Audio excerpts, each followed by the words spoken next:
శాస్త్రాలకు ఎంచడం శాపం.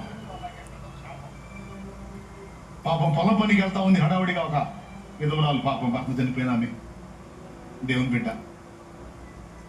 ఆటో పొలం పనికి వెళ్తున్నారు. పొలం పనికి వెళ్తున్న ఆటోలోంచి దిగింది ఒక ఆమె. దిగి డైరెక్ట్గా ముఖం మీద ఉంది.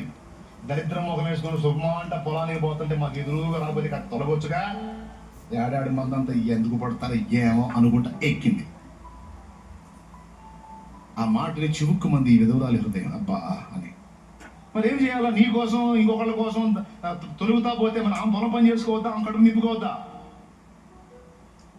కానీ చూటిపోటి మాటలతో ఆ బిడ్డను గాయపరిచింది, ముఖం మీద నేనేసింది. ఏమన్నా ఆ దీనిరాలు పాపం, దిక్కులేని స్థితి కదా పాపం, తనే కష్టం చేసుకోవాలి, భర్త లేడు, మరి ఏడ్చుకుంటూ వెళ్ళిపోయి. ఈ మాట పలికిన మనిషి సాయంత్రం ఇంటికి వచ్చేసరికి, ఇంటికి వచ్చి ఇంట్లోకి వెళ్ళింది. వాష్రూమ్కి వెళ్ళాడు భర్త, పోయినోడు పోయిన దగ్గర అవుట్. అదే రోజు 24 గంటలు గడవక ముందే అదే రోజు సాయంత్రానికి వైధవ్యం ప్రాప్తించింది ఆమెకి, విధవరాలైంది. జాగ్రత్తగా ఉండాలి మనం. దిక్కుమాల శాస్త్రాలు, ఆస్తులు, అది ఇది అని పెట్టుకొని, ఆచారాలు పెట్టుకొని పనికిమాలిన వాటన్నిటికీ భయపడొద్దు. ఒక దేవునికే భయపడాలి.